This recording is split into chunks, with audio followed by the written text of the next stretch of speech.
Bonjour et bienvenue à la caverne des jeux de Thierry. Aujourd'hui, retournons dans le monde de Cthulhu avec le signe des anciens, un jeu de Richard Lonus et Kevin Wilson, un jeu coopératif. Je sais que l'on dira que je suis fou pour ce que je m'apprête à faire. Et vous devez me croire quand je vous dis que ce musée est vivant, infecté par un mal ancien. Voilà comment débute en fait ce signe des anciens. Donc une fois de plus, vous allez jouer des investigateurs à la recherche d'indices, ou de plutôt exactement de signes des anciens, que voici, afin d'éviter qu'un grand ancien se manifeste et détruise tout, on va dire, sur son passage. Donc vous allez essayer d'éviter ça en recueillant donc un certain nombre d'indices, de signes des anciens, en vous promenant en fait dans différentes zones du musée, afin donc de récolter effectivement ces fameux signes des anciens. Vous allez être aidé donc de différents objets, de cartes objets, des objets communs, des sorts, des différentes aides variées, on va dire, des pions indices aussi, que voici, voilà, des pions indices qui vous permettent de relancer les dés, car effectivement, dans ce signe des anciens, en fait, vous allez tout simplement donc lancer en fait des dés qui vont qui vont vous permettre en fait de récolter, de pouvoir débloquer des zones et avoir effectivement pouvoir récolter ces signes des anciens, ou du moins selon les cartes, selon les zones où vous allez, pouvoir avoir des récompenses qui vont vous aider donc à empêcher effectivement l'avènement du grand ancien. Alors ici j'ai fait une mise en place pour 3 joueurs, donc vous avez en fait 3 investigateurs. Chaque investigateur en fait vient avec un pouvoir, avec des objets de départ, un nombre de points de vie et un nombre de points aussi de santé mentale, enfin comme la plupart du temps on voit en fait effectivement dans les jeux de type Cthulhu, de type Lovecraft. Et donc là, je vais vous expliquer en fait concrètement le fonctionnement des mécanismes de ce jeu, donc qui est donc effectivement, vous l'aurez compris, un jeu de dés. Vous allez lancer des dés et essayer effectivement d'avoir les bons résultats pour résoudre les différentes pièces du musée et récolter donc ces fameux signes des anciens qui vont permettre, on l'espère en tout cas, d'éviter l'avènement d'un grand ancien. Alors, vous avez d'ailleurs, là j'ai fait une mise en place avec par exemple Gig. Vous avez ici, mais vous avez en fait dans le jeu bien sûr plusieurs différents anciens avec des effets variés. Bien sûr, vous avez les pièces aussi qui vont changer. Vous avez un paquet de cartes assez conséquent avec chaque pièce avec un petit texte d'ambiance et différents effets. Donc voilà, le jeu il est assez riche en termes de cartes. C'est pas une grosse boîte, mais il y a pas mal de choses à faire. Donc, allons tout de suite à l'essentiel, autour d'un jeu, autour d'un joueur même. Alors les investigateurs en fait démarrent dans la pièce principale du musée, où vous pourrez d'ailleurs faire un certain nombre d'actions. Donc ces investigateurs sont représentés ici par des petits jetons tout simplement, et vous allez déplacer en fait dans une pièce du musée pour réaliser en fait lancer les dés et réaliser les objectifs. Vous pourrez bien sûr ne pas vous déplacer et rester dans le musée afin effectivement de dépenser les trophées. Alors les trophées c'est quoi? C'est en fait la monnaie du jeu. En fait, lorsque vous réussirez à résoudre les capacités d'une pièce, vous pourrez effectivement récolter ces trophées. Donc vous gardez la carte, si vous récoltez 2 trophées, et vous pourrez ainsi les dépenser dans le musée pour acheter des objets, des pions indices, ou alors si vous n'avez pas cet argent-là, de cette monnaie du jeu, à ce moment-là, tout simplement lancer un dé pour essayer de récolter un pion indice, un objet commun, un sort. Et si vous n'avez pas de chance, effectivement, vous perdrez un point de santé ou un point de résistance. Donc, dans ce tour de joueur, en fait, vous allez donc prendre votre investigateur et le déplacer en fait dans une des pièces du musée. Par exemple, je le déplace dans les labyrinthes de haies. Et ensuite, phase numéro 2, résolution, donc le cœur du jeu, où je vais lancer en fait 6 dés verts. Donc je vais lancer les 6 dés verts, et essayer d'obtenir en fait les résultats qu'il faut. Donc imaginons par exemple, effectivement, là dans mon cas, j'ai résolu ces dés-là. Alors ce qui va se passer, c'est que selon les cartes, hein, vous allez avoir des types de résolution. Par exemple, si on prend cette carte-là, il va falloir résoudre, avoir les bonnes faces de dés dans un ordre spécifique. Hein, donc il va falloir commencer par les pions loupe, enfin les dés face loupe, face crâne, etc. Alors qu'ici, par exemple, sur le labyrinthe de où je suis, il n'y a pas d'ordre. Donc il suffit qu'effectivement, par exemple ici, j'ai 2 pions indices, voilà, que je place ici, un pion crâne, et comme ça, je réussis à résoudre une première ligne. J'aurais pu essayer de résoudre cette ligne-là, mais attention, sur un tour de jeu, on ne peut pas résoudre 2 lignes avec un seul lancer de dés. Même si on a les dés qu'il faut, on ne peut résoudre qu'une seule ligne à la fois. Et ensuite, à ce moment-là, comme effectivement on ne peut pas résoudre tout en une seule fois, c'est interdit par le jeu, donc à ce moment-là, il va falloir relancer les dés, mais à chaque fois qu'on va faire une relance, on va déjà perdre un dé. Donc j'enlève un dé et je relance de nouveau. Voilà, j'ai relancé. Donc là, effectivement, pas de chance, je n'ai eu qu'un seul crâne, il m'en faudrait 2. Je peux me concentrer, c'est-à-dire en fait mettre de côté ce dé, seulement après avoir, comme d'habitude, enlevé un dé pour relancer le dernier.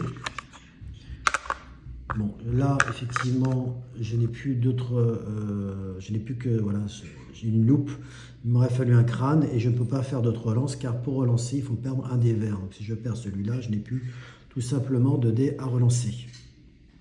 Alors là, il se trouve que mon Joe Diamond a un automatique 45. Donc il a une arme en fait qui lui permet en fait de rajouter un dé jaune. Donc vous avez effectivement des dés de couleur. Hein. Vous avez en fait un dé jaune et un dé rouge qui ont en fait un nombre de faces qui n'est pas effectivement le même nombre de faces que les dés en fait, les dés verts. Hein, sur les dés jaunes, vous aurez plus de faces loupe. Sur les dés rouges, vous aurez aussi des loupes avec plus de puissance, mais aussi un dé joker. Une face joker, plus exactement. Donc, par exemple, je pourrais aussi, en fait, à tout instant, utiliser mon automatique 45 pour rajouter un dé jaune et augmenter ainsi mes chances d'obtenir peut-être un crâne ou une loupe avec le bon montant, car vous verrez qu'effectivement, vous avez des loupes avec, par exemple, seulement un point. Si, par exemple, vous voulez absolument avoir les 2 points, vous pouvez ajouter une deuxième loupe à un point, et pour obtenir le bon résultat. En fait, on peut cumuler les dés sur une case.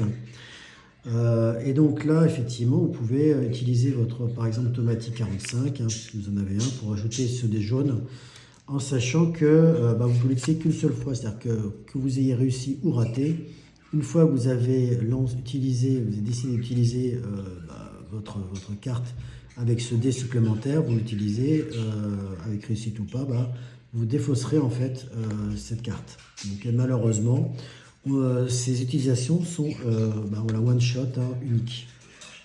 Alors bien sûr, si vous réussissez à résoudre, donc avoir toutes les phases qu'il faut, vous gagnez en fait ce qui est indiqué ici. Alors là, les symboles sont assez simples.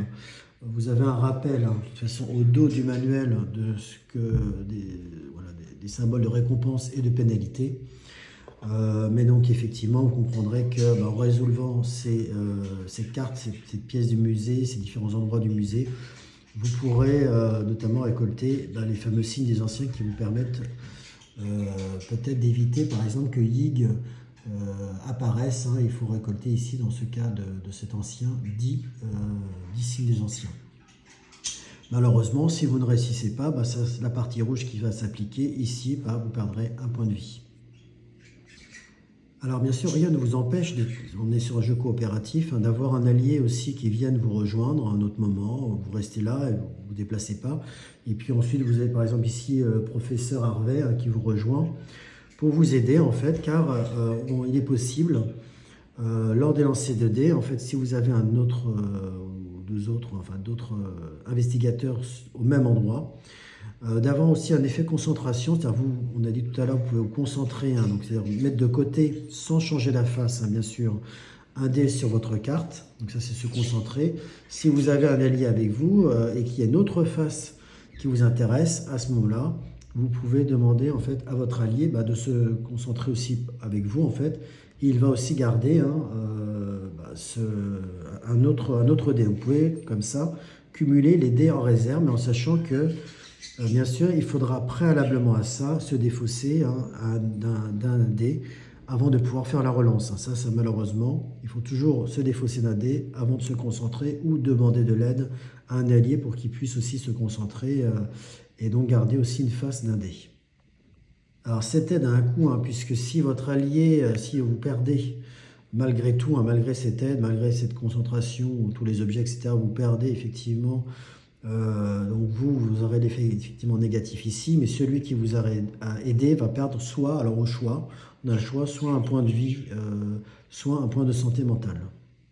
Mais voilà, le temps avance en fait, et donc dans la dernière partie d'un tour d'un joueur, il va falloir avancer l'horloge. On l'avance à chaque fois de 3 heures. Donc en fait, on démarre ici à midi, ensuite on avance à 3 heures, hop, 6 heures, 9 heures. Et lorsqu'on arrive à minuit, donc chaque tour d'un joueur, en fait, on avance de 3 heures, comme ça, voilà. Et à chaque tour de minuit, malheureusement, il va se passer des mauvaises choses. On va tirer donc une carte en fait spécifique en fait qui va malheureusement, il va se passer à chaque fois malheureusement des mauvaises choses. Il va y avoir un effet immédiat et un effet constant. Alors bon là, coup de bol, il ne se passe rien, aucun effet continu, mais parfois il peut y avoir en fait des effets négatifs continus pendant le tour d'un joueur. Alors vous avez aussi des monstres qui peuvent apparaître. Par exemple, lorsqu'on tire les toilettes publiques, c'est indiqué en fait qu'il va falloir tirer des cartes monstres. Alors vous avez un petit texte aussi d'ambiance sympa, voilà, qui vous dit ce que c'est. Mais vous voyez qu'effectivement, vous avez encore cette monnaie du jeu qui fait que si vous réussissez, même si vous ne réussissez pas la carte, à battre le monstre sur cette carte-là, vous pourrez récupérer donc en fait des trophées. Donc là, ici, vous avez 2 points trophées qui vont donc, comme je vous l'ai dit, permettre, c'est la monnaie du jeu, de pouvoir acheter ensuite des cartes, etc. Donc, alors vous avez bien sûr plein d'autres effets. Là, par exemple, ici, on voit qu'ici, lorsqu'il va, vous devoir le résoudre, il va y avoir des jaunes. Si vous en avez un qui sera verrouillé pour pouvoir donc résoudre ce pur monstre. Voilà, et puis il y a ainsi de suite, il y a d'autres cas, d'autres symboles. Tout est de toute façon résumé en fait au niveau des symboles des tâches. Ici, à chaque fois, donc les effets en fait qu'il y a pour voilà, ce qu'implique en fait une phase d'un dé pour résoudre effectivement les différentes pièces du musée. Donc vous l'aurez compris, ce jeu n'est pas si simple que ça. En fait, dans le simple, les mécaniques sont simples, mais pouvoir résoudre en fait ces cartes, il va falloir vraiment avoir pas mal d'anticipation parce qu'il y a quand même beaucoup de hasard au final. Et pour essayer de tordre ce hasard, il va falloir pas mal s'équiper avec tous ces objets, utiliser les pouvoirs, différents pouvoirs des investigateurs pour pouvoir effectivement résoudre tous les événements dans ces lieux-là, récolter effectivement les signes des anciens et empêcher l'ancien d'apparaître.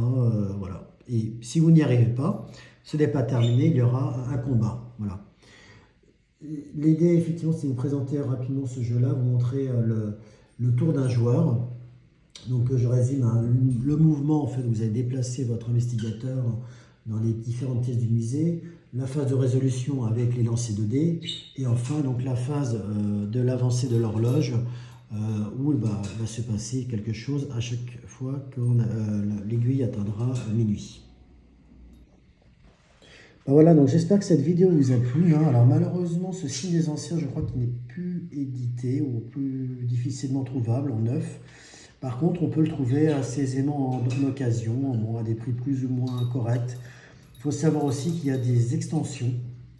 On peut trouver d'ailleurs l'extension Présage de glace, qui est une extension a priori qui rapporte pas mal. Je ne l'ai pas, mais bon, vous pourrez toujours mettre en commentaire si vous l'avez, si c'est vraiment intéressant. En tout cas, l'extension est facilement trouvable. D'autres extensions, aussi les anciens, par contre, sont plus difficilement trouvables. Vous pouvez les avoir en occasion, mais à des prix quand même assez exorbitants. Voilà.